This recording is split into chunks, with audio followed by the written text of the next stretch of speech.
नमस्कार साथियों, मैं पवन पारा सर आपका स्वागत करता हूं।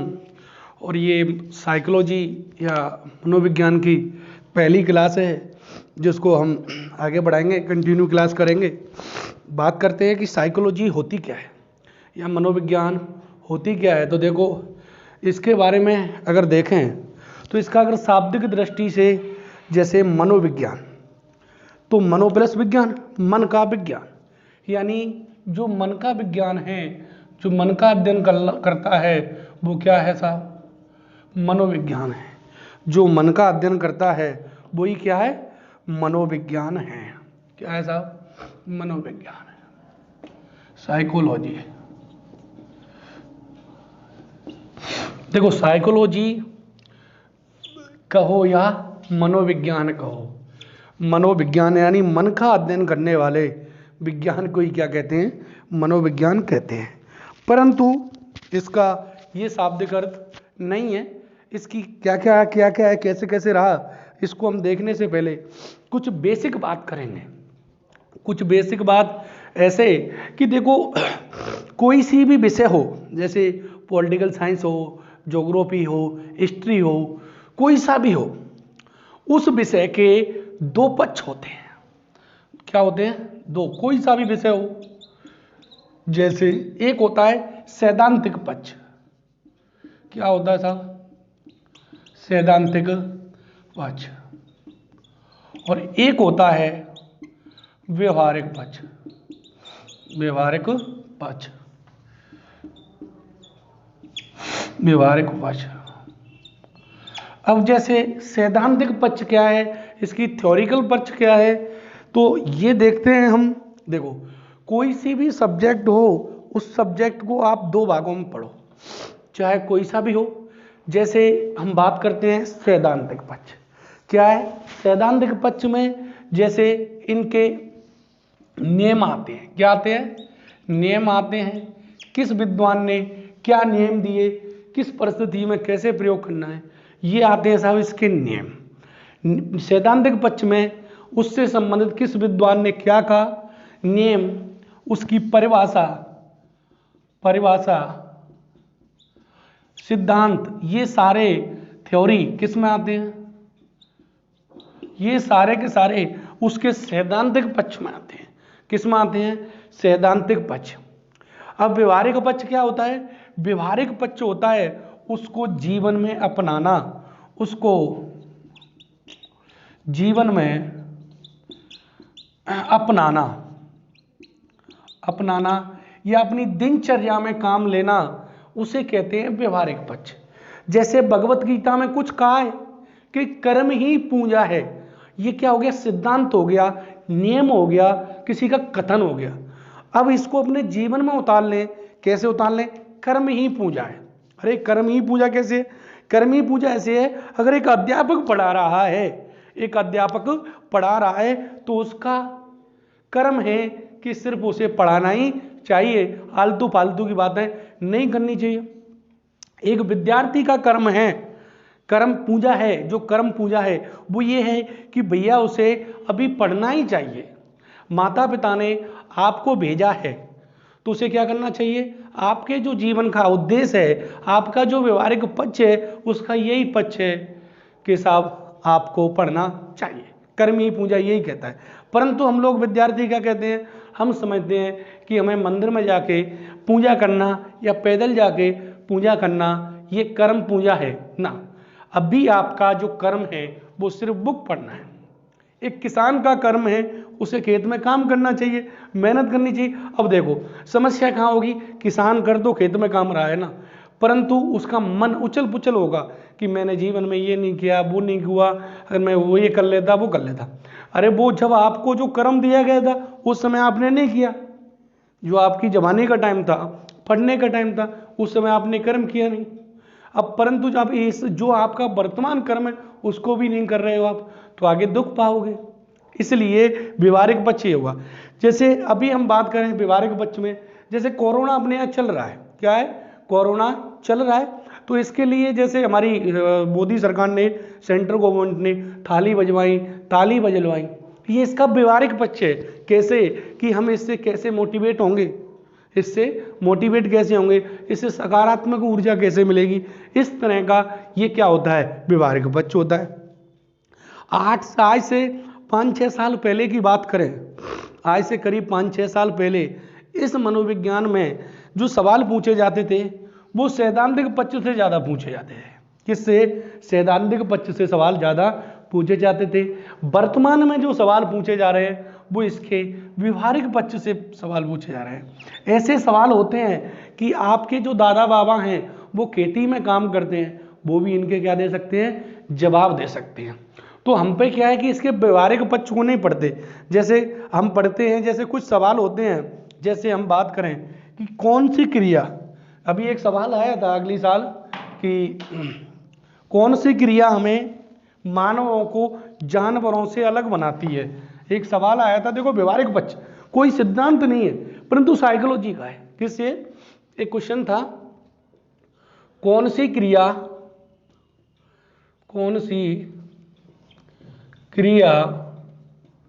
मानवों को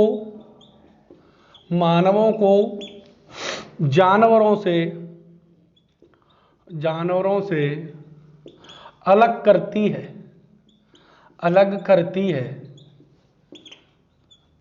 करती है। ऑप्शन नंबर 1 प्रेम, ऑप्शन नंबर 2 रोना, ऑप्शन नंबर 3 हंसना, ऑप्शन नंबर 4 आनंद। अब देखो ये है कि कौन सी क्रिया मानवों को जानवरों से अलग बनाती है। देखो बिल्कुल व्यवहारिक जीवन से जुड़ा हुआ है, बिल्कुल व्यवहारिक पक्ष है। अब आपको ये सिद्धांतों में ढूंढो, इसकी थ्योरी पढ़ो, नेम पढ़ो, तो ये सवाल नहीं मिलेगा।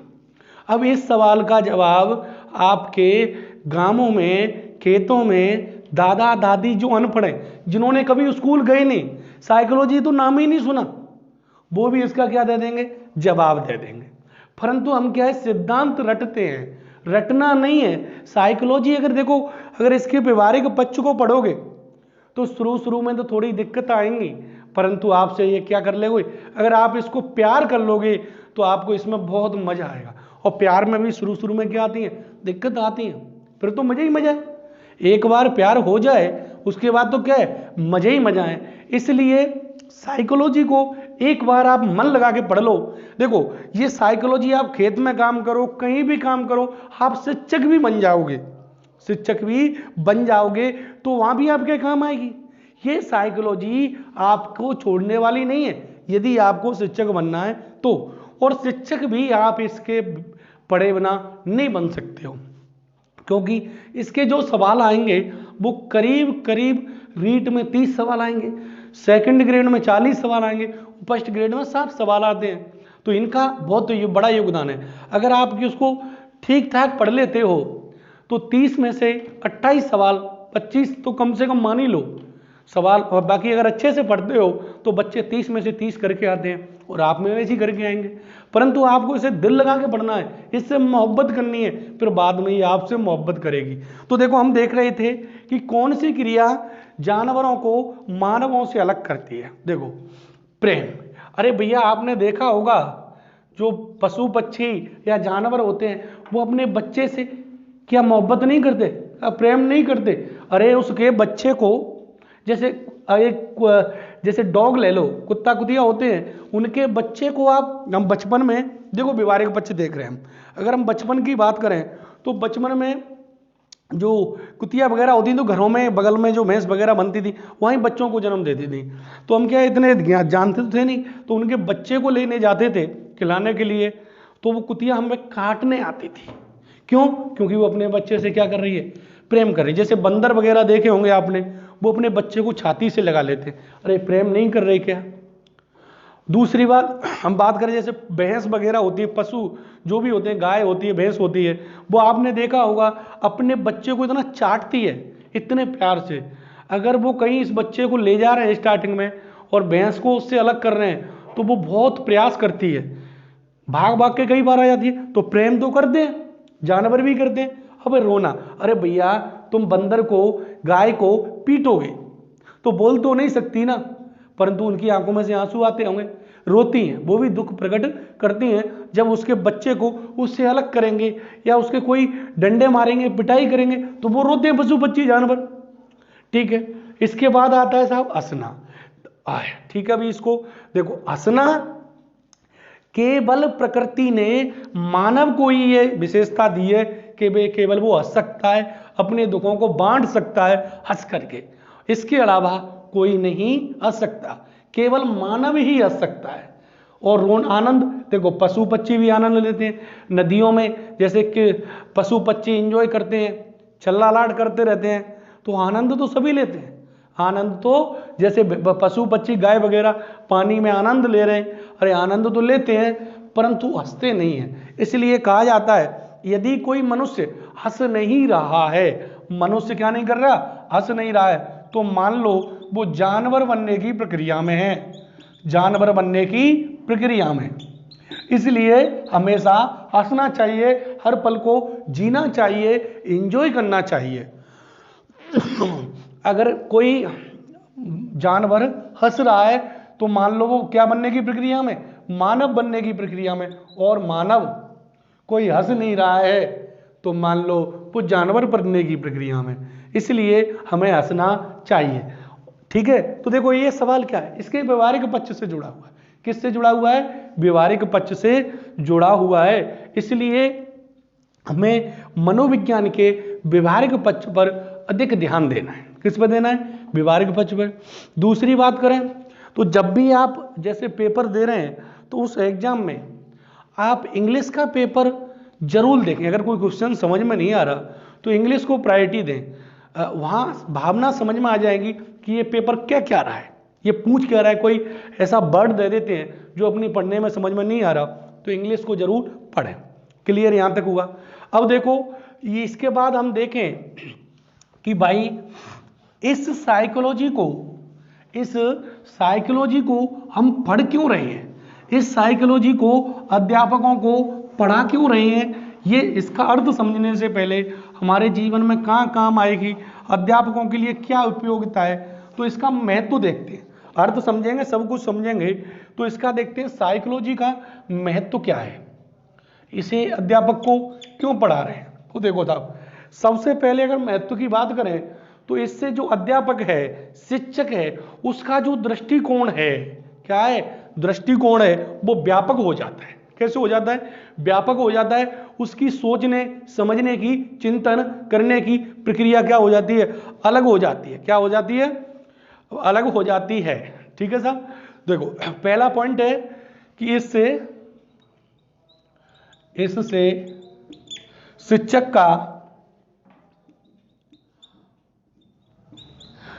का दृष्टिकोण व्यापक हो जाता है, व्यापक हो जाता है। अर्थ समझेंगे, सब कुछ समझेंगे। इससे शिक्षक का जो दृष्टिकोण है, देखने का नजरिया है, वो संकीर्ण नहीं होता है। तो वो कैसा होता है, संकीर्ण है किसी का, तो वो क्या हो जाता है, व्यापक हो जाता है। क्या हो जाता है, व्यापक। दूसरी बात, जो वो बच्चों को पढ़ा रहा है, जो बच्चों को पढ़ा रहा है, वो बच्चों को क्या कर सकता है, पहचान सकता है। छात्रों को पहचान सकता है। क्या कर सकता है, पहचान सकता है। तीसरी बात, अरे भैया आप 12th के बच्चे अगर आप स्कूल में पढ़ा रहे हो तो 10th के बाद आपसे बच्चे पूछेंगे, सर मुझे मैथ्स लेनी चाहिए, मुझे कॉमर्स लेनी चाहिए, या सर मुझे आर्ट्स लेनी चाहिए, या कौन सी सब्जेक्ट लेनी चाहिए। तो देखो इसमें क्या होता है कि वो छात्रों को, अब जैसे ये तो 12th तक हो गया, उसके बाद बच्चे पूछेंगे सर मुझे इसके बाद किसकी तैयारी करनी चाहिए, मुझे यूपीएससी करनी चाहिए, मुझे आरपीएससी करनी चाहिए, मुझे टीचर की करनी चाहिए, या मुझे पुलिस की करनी चाहिए, किसकी करनी चाहिए। तो मैंने देखा है अपने जीवन में अनुभव के अनुसार कि देखो जब कोई स्टूडेंट किसी से भी, अपने पड़ोस में, चाचा से, मामा से जब कोई सवाल करता है तो उसका जवाब एक ही होता है। क्या होता है साहब, जो वो खुद कर रहा है वो ही सलाह देगा।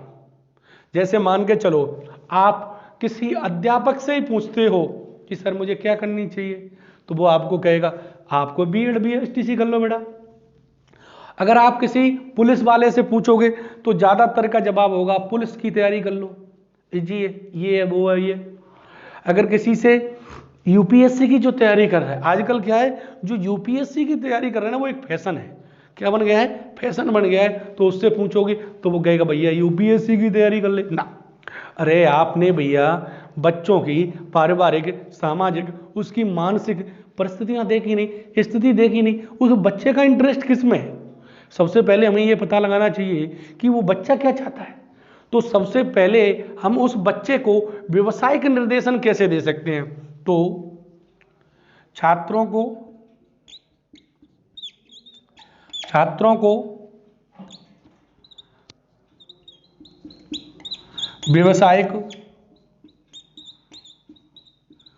निर्देशन में सहायक है। साइकोलॉजी व्यवसायिक निर्देशन में क्या है, सहायक है। व्यवसायिक निर्देशन में सहायक है। तीसरा सबसे बड़ा जो मेरे हिसाब से इंपॉर्टेंट है, बच्चों को मोटिवेट कर सकता है, अभिप्रेरित कर सकता है। बच्चों को या छात्रों को अभिप्रेरित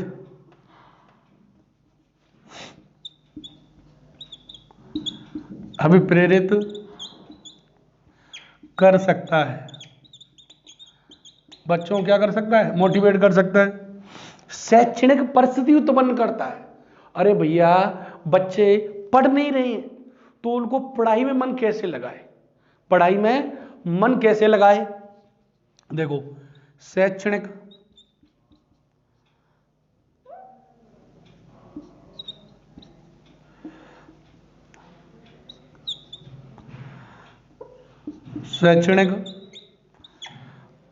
परिस्थितियां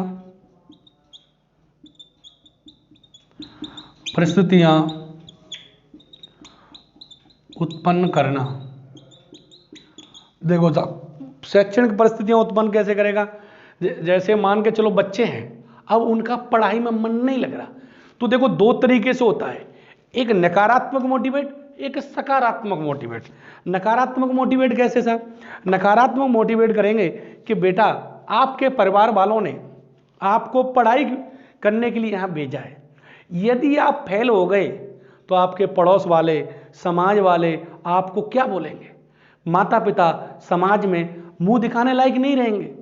उनको जो दूसरे लोग सक्सेस हुए उनके सामने अपने बेटे को एक नाकारा साबित होना पड़ेगा, तो आपकी इज्जत नहीं रहेगी। कहीं भी आप पार्टी वगैरह में जाओगे तो आपको लोग सम्मान नहीं देंगे। सकारात्मक कैसे, अगर आपकी नौकरी लग गई तो कहते हैं ना उगते हुए सूरज को हर कोई सलाम करता है, डूबते हुए सूरज को नहीं। और ये रियली भी मेरा जीवन का प्रैक्टिकल अनुभव है। भैया आप सक्सेस हो गए तो सभी क्या देंगे, सम्मान देंगे, इज्जत देंगे। और देखो सबसे बड़ी बात है इस जीवन में इज्जत, क्या है, इज्जत ही सबसे बड़ी जो ताकत है, वो इस जीवन में सबसे बड़ी ताकत क्या है, इज्जत है। तो अगर आपको इस तरीके से वो मोटिवेट कर सकता है। अगर बच्चे को क्लास में क्या कर सकता है, अनुशासन उत्पन्न कर सकता है। क्या कर सकता है, अनुशासन बनाए रखने के लिए, अनुशासन बनाए रखने के लिए। और दूसरा अगर हम बात करें, शिक्षक स्वयं को जान सकता है, शिक्षक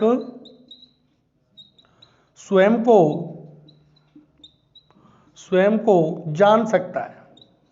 अरे भैया शिक्षक ये जान सकता है साइकोलॉजी के द्वारा कि मेरी क्षमता क्या है, मेरी कमियां क्या हैं, मुझे क्या करना चाहिए, क्या नहीं करना चाहिए, मुझे किस तरह के प्रयास करने चाहिए, वो अपने आप को जान सकता है। हमारी पता है सबसे बड़ी समस्या क्या होती है, हम पड़ोसियों को जान लेते हैं, मित्रों को जान लेते हैं, परंतु हमारी समस्या जो रहती है वो समस्या ये रहती है कि हम अपने आप को नहीं जानते। हम दूसरों को जानने में तो बहुत ध्यान देते हैं, परंतु अपनों पे जानने के लिए कभी ध्यान नहीं देते। इसलिए सबसे बड़ी समस्या है कि खुद को जाने। सबसे बड़ी समस्या क्या है?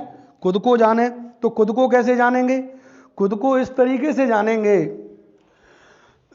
कि भैया मेरे अंदर क्या कमियां हैं, मैं बच्चों को अपने आप में क्या क्या परिवर्तन करके मोटिवेट कर सकता हूं। इस तरीके से छात्र को अपने आप में क्या करना चाहिए? सुधार करना चाहिए। और अच्छा शिक्षक वही बन सकता है जो नई नई चीजें पढ़े, क्या करे, नई नई जो वर्तमान में घटनाएं घटित हो रही हैं, इस तरीके से वो समाज के अंदर उचित सम्मान का प्राप्त करेगा। इस तरीके से हमें साइकोलॉजी को पढ़ना चाहिए और देखना चाहिए। तो सबसे पहले हम देखते हैं कि एक शिक्षक को इस मनोविज्ञान की या साइकोलॉजी की आवश्यकता क्यों पड़ती है। तो पहला जो पॉइंट बना वो है कि इससे शिक्षक का दृष्टिकोण है। अरे शिक्षक गांवों से आते हैं। कहां से आते हैं? गांवों से आते हैं। वो शहरों से भी आ सकते हैं, परंतु वो किस समाज से, किस संस्कृति से आया हुआ है, तो उनकी हो सकता है, मैं ये नहीं कह रहा, किसी की महिलाओं के प्रति, किसी की पुरुषों के प्रति, किसी की किसी समाज के प्रति, किसी क्षेत्र के प्रति उसकी जो विचारधारा है, उसका जो दृष्टिकोण है, उसकी जो सोचने की क्षमता है, वो क्या हो सकती है? अलग हो सकती है, वो नकारात्मक हो सकती है। परंतु जब वो साइकोलॉजी को पढ़ेगा कि यार हम क्या हैं, वास्तव में साइकोलॉजी तो ये है, हमें ये करना चाहिए, ऐसा सोचना चाहिए, तो इससे क्या है कि हमारा मन, जैसे एक अध्यापक मान के चलो, तो हम जैसे कहते हैं ना, हम जो सोचते हैं, साइकोलॉजी में ये है कि हम जो सोचते हैं वही क्या है? साइकोलॉजी है, वही मनोविज्ञान है। हम जो कर रहे हैं वही वो मनोविज्ञान है। हम अपने जीवन में जो कुछ भी शारीरिक, मान मैं हाथ ला रहा हूं तो ये एक साइकोलॉजी है, मैं बोल रहा हूं ये भी साइकोलॉजी है। तो जो कुछ भी कर रहे हैं वो क्या है? मनोविज्ञान है। इस तरीके से अध्यापक का इस साइकोलॉजी के द्वारा, मनोविज्ञान के द्वारा उसकी जो संकीर्ण सोच है, विचारधारा है, तो वो क्या होती है? व्यापक होती है। जैसे अधिगम के सिद्धांत पढ़ेंगे साइकोलॉजी में, तो बच्चों को किस तरह से वो कौन से सिद्धांतों को कब लगाए, कौन से सिद्धांत को कब लगाए कि बच्चे ज्यादा से ज्यादा अधिगम करें, ज्ञान ग्रहण करें, और वो ज्ञान कैसा हो? स्थायी हो। अब बच्चा किसी संस्कृति को, उसकी मातृभाषा अलग है और अध्यापक की मातृभाषा, उसकी लैंग्वेज अलग है, उनके बोलने के जो टून है वो अलग है, लक्षण अलग है, तो कैसे व्यवसायिक परिस्थितियां उत्पन्न, कैसे शैक्षणिक परिस्थितियां उत्पन्न करेगा? इस तरीके से। दूसरा है छात्रों को पहचान सकता है। अरे भैया सबसे बड़ा जो बात है ना यही है। कैसे साहब? ये ऐसे है कि मेरे भाइयों, छात्रों को, अब अध्यापक है, पढ़ा रहा है, अब उसे नहीं पता कि भैया कौन सा छात्र किस तरीके से समझ सकता है, इसको किस सरल से सरल कैसे पढ़ाया जाए, बच्चों की क्या सामाजिक पृष्ठभूमि है, क्या राजनीतिक पृष्ठभूमि है, क्या पारिवारिक पृष्ठभूमि है, बच्चे को क्या समस्या है। कोई बच्चा लेट आया और छात्र, अध्यापक ने उसे कुछ पूछा नहीं, उसकी समस्या जानी नहीं, उसको पहचाना नहीं, पीट दिया। तो अच्छा अध्यापक वो होता है जो छात्रों को जान सके, क्या कर सके? जान सके कि इनको ऐसे पढ़ाया जाए, इस तरीके से पढ़ाया जाए, इनकी ये समस्या है, ये अब किसी को नींद आ रही है, बुखार आ रहा है, क्या आ रहा है, तो उसको किस तरीके से उसको पहचाने। तो सबसे बड़ी इंपॉर्टेंट बात है, महत्वपूर्ण जो बात है कि एक अध्यापक को बच्चों को पहचानना चाहिए। क्या करना चाहिए? पहचानना चाहिए। छात्रों को व्यवसाय के निर्देशन, मैंने ये बता ही दिया कि भैया छात्रों को उनकी क्षमता के अनुसार, उनकी पारिवारिक स्थिति के अनुसार, उन्हें पारिवारिक स्थिति इतनी महत्वपूर्ण नहीं है, उसकी महत्वपूर्ण है कि वो छात्र क्या चाहता है। अरे माता पिता और परिवार, और देखो क्या होता है, मैं बताऊं ना आपको कि आपके माता पिता, आप वही करना चाहते हैं जो आपके रिश्तेदार और आस पड़ोस वाले जिस व्यवसायिक कार्य में लगे हुए हैं। ठीक है? तो जैसे आप कहीं इंटरव्यू वगैरह देने जाओगे तो आपसे पूछते हैं कि आप आईएएस क्यों बनना चाहते हो, तो आपका जवाब होगा मैं सर ये सेवा करूंगा, वो सेवा करूंगा। अरे कुछ नहीं। जैसे मैं पहले जहां रहता था तो वहां पर क्या थे? पुलिस में थे। कहां पर थे? पुलिस आर्मी में थे। तो अपनी भी यही सोच थी कि अपन किस में जाना है, पुलिस में भर्ती होना है, आर्मी में भर्ती होना है, क्योंकि civil service, UPSC, RPSC, RAS वगैरह को तो जानते ही नहीं थे। परंतु हम कहीं पहुंचे, कैसे भी पहुंचे, फिर हमको लगा यार जीवन तो यही है, अपन क्या कर रहे हैं। तो जहां पर जैसा रहता है वैसा ही अपने माइंड में उसी प्रकार बनने की, वही है ना, वो क्या मेढक वाली कहानी हो गई ना, वो वाली। तो यानी छात्रों की क्या परिस्थितियां हैं, उनका मानसिक स्तर कैसा है, उनकी जो तर्क शक्ति है, चिंतन की है, एनालिसिस करने की क्या क्षमता है, उस अनुसार उसे व्यवसायिक निर्देशन देना चाहिए। क्योंकि छात्र, अध्यापक एक समाज का दर्पण होता है। क्या होता है? अध्यापक समाज का दर्पण होता है। इसलिए अध्यापक में सारे गुण होने चाहिए, सबसे चारित्रिक गुण होने चाहिए। क्लियर?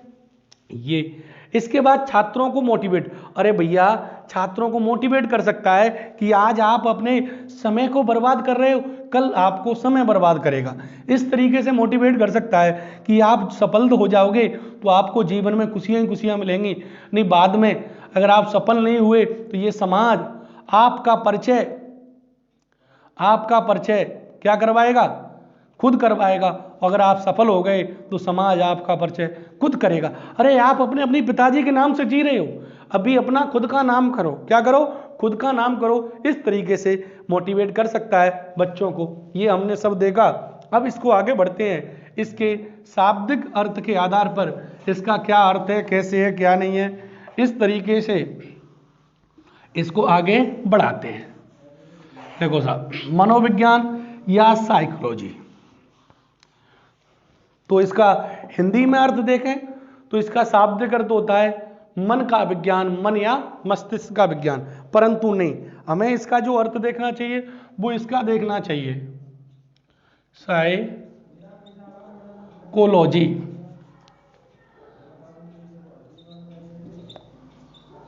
साइकोलॉजी, देखो जो साइकोलॉजी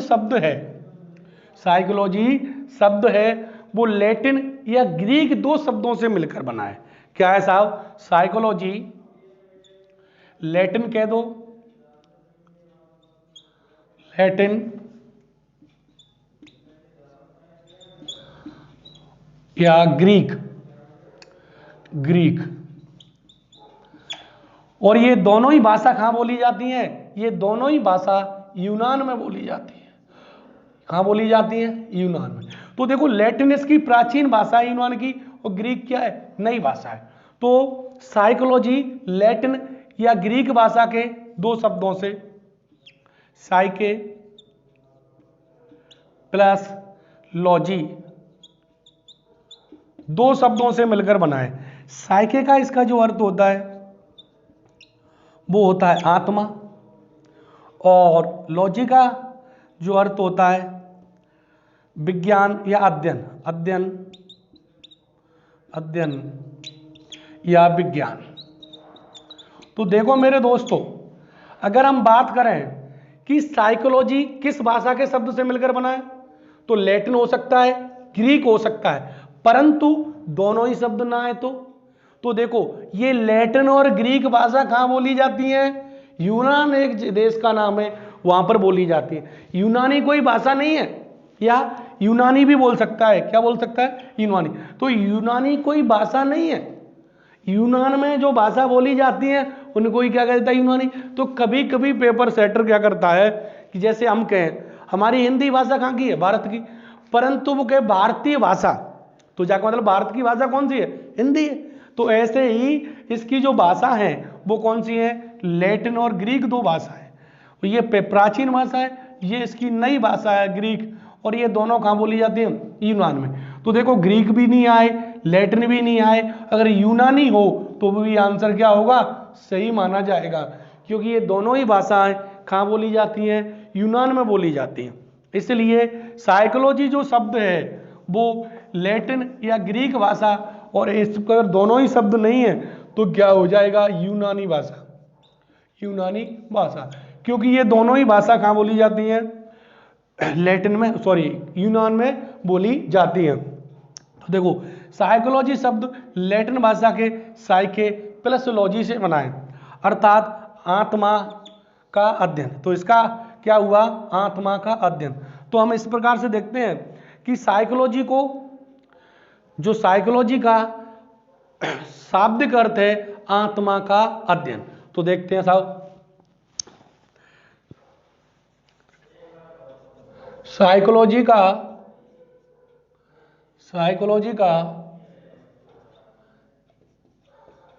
का शाब्दिक दृष्टिकोण से अर्थ, शाब्दिक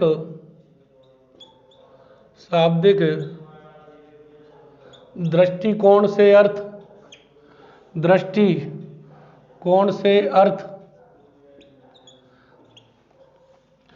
आत्मा का अध्ययन है।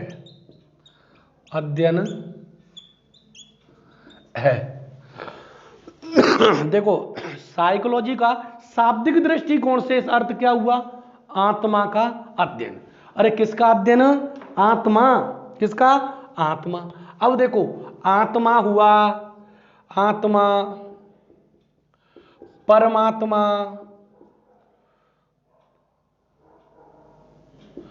परमात्मा, ईश्वर, कर्म,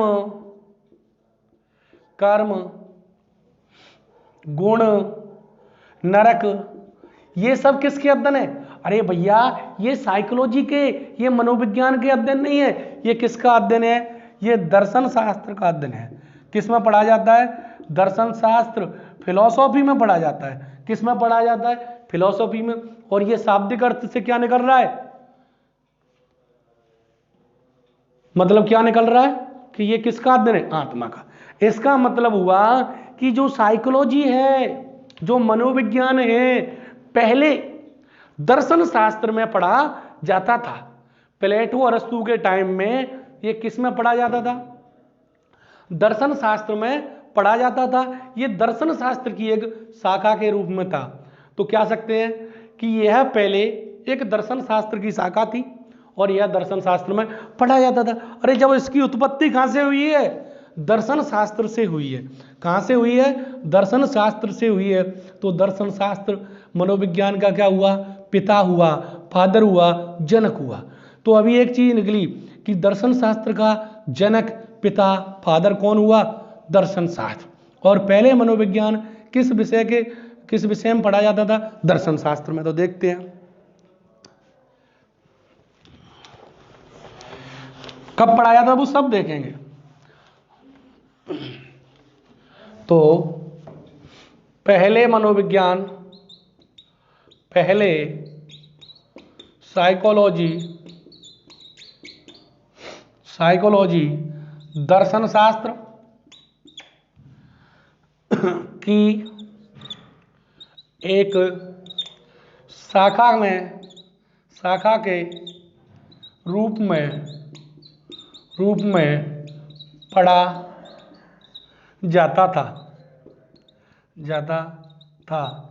तो साइकोलॉजी का पिता विषय के रूप में कौन हुआ?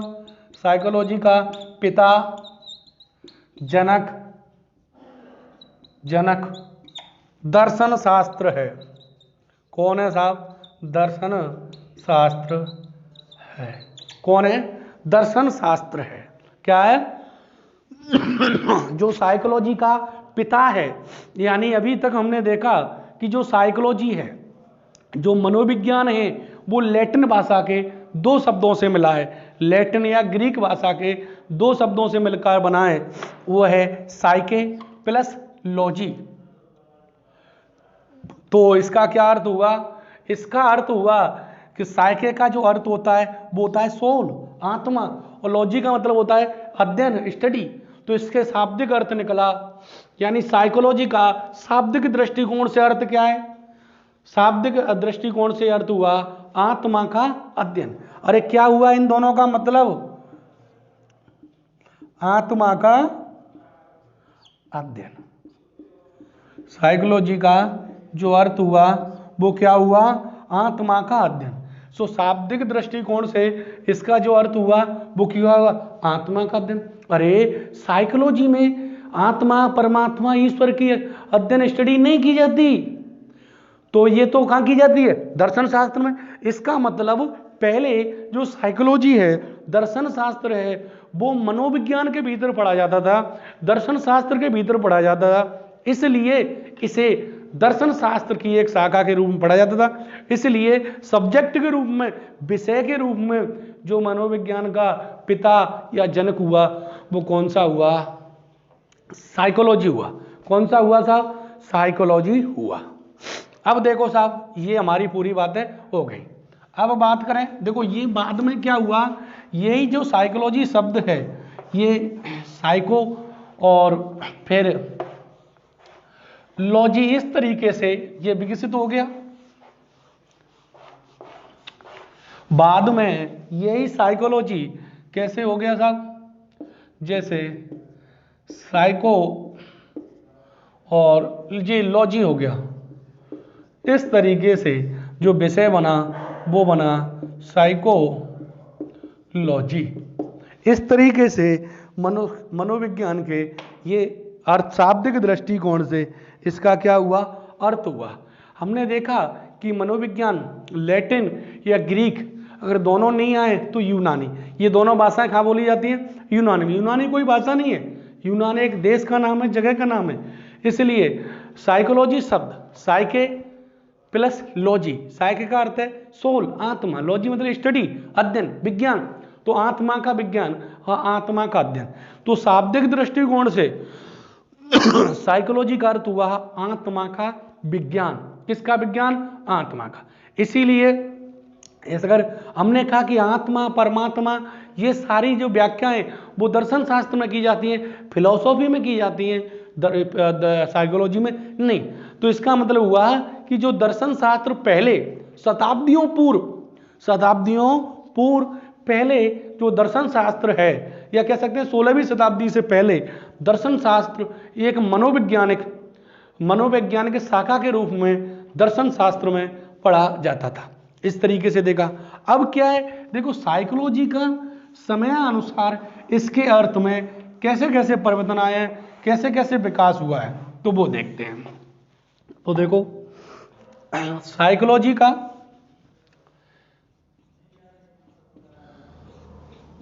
साइकोलॉजी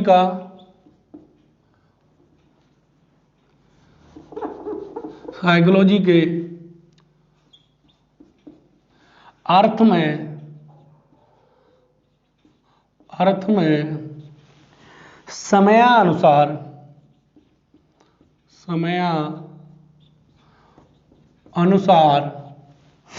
निम्न परिवर्तन आए हैं। निम्न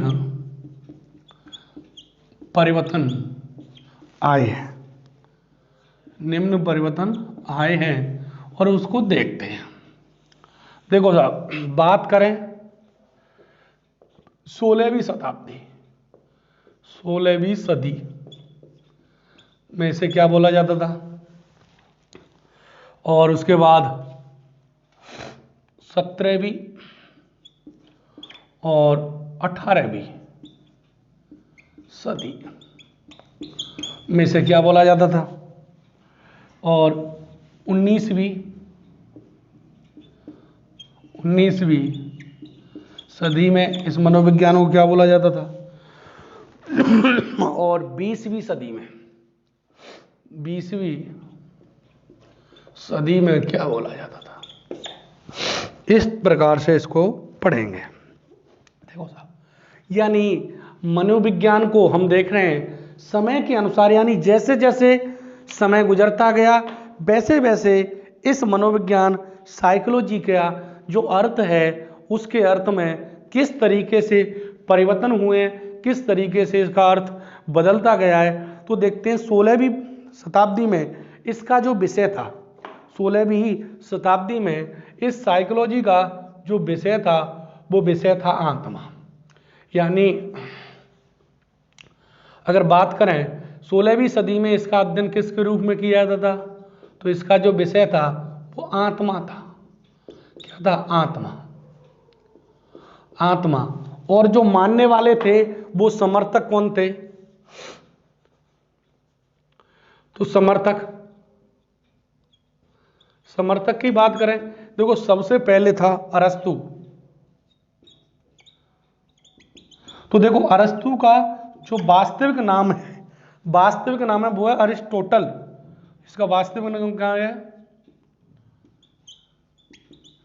टोटल इसका वास्तविक नाम है। तो कभी एग्जाम में अरस्तु ना आए और अरिस्टोटल आ जाए तो ये आप गए, ये क्या चक्कर है, ये क्या चक्कर है। अरे देखो, एक मेरा दोस्त है, उसका नाम है फतेह सिंह। क्या नाम है साहब?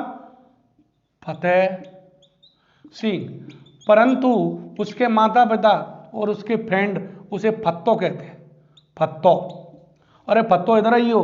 तो ये क्या है, उसका जो वास्तविक नाम था वो तो था अरिस्टोटल, परंतु उसे निकनेम या एक दूसरे नाम के रूप में क्या जानते थे, अरस्तु। दूसरा था प्लेटो,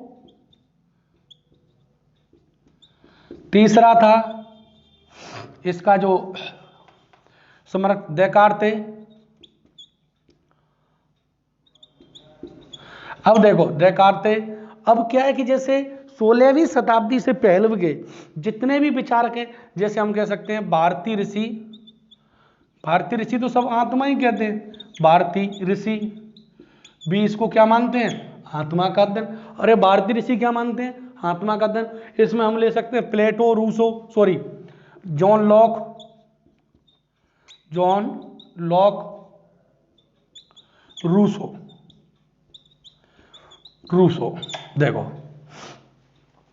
अगर बात करें 16वीं शताब्दी में आप जो साइकोलॉजी है, उस साइकोलॉजी को आत्मा का विषय के रूप में माना जाता था और आत्मा के विषय के रूप में मान करके इसका अध्ययन किया जाता था। कहते थे कि साइकोलॉजी में किसका अध्ययन किया जाता है, आत्मा का अध्ययन किया जाता है। परंतु देखो क्या हुआ कि आत्मा हमें दिखाई तो नहीं देती।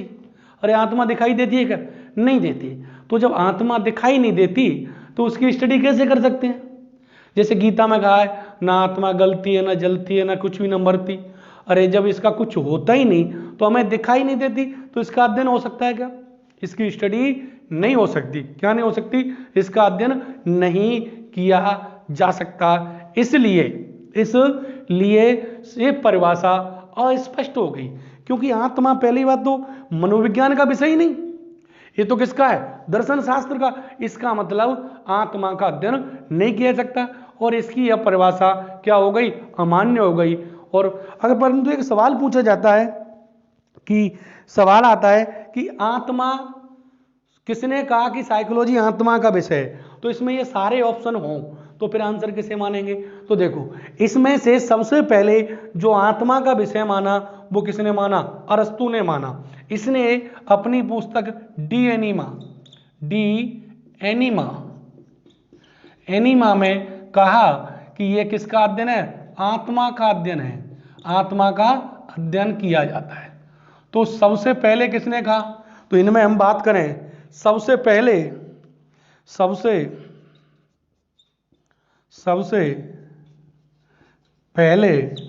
अरस्तु ने अपनी पुस्तक डी एनिमा में साइकोलॉजी, मनोविज्ञान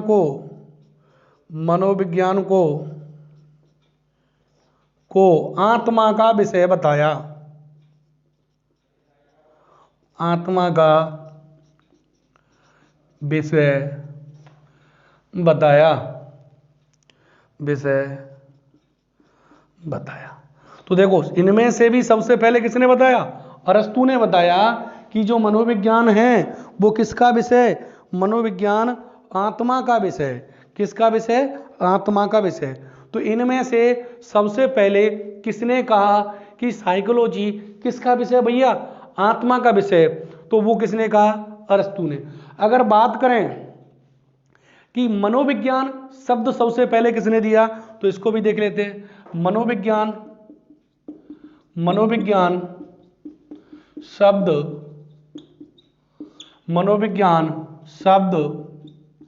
1590 में रुडोल्फ गोएकले ने दिया।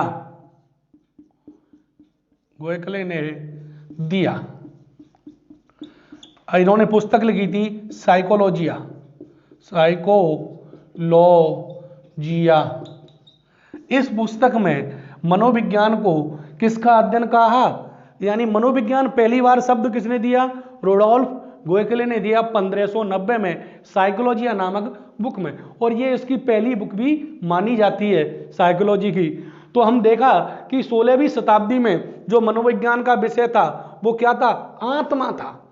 और ये सबसे पहले किसने कहा कि मनोविज्ञान में आत्मा का अध्ययन किया जाता है, सबसे पहले अरस्तु ने कहा। किसने कहा, अरस्तु ने अपनी पुस्तक डी एनिमा में कहा।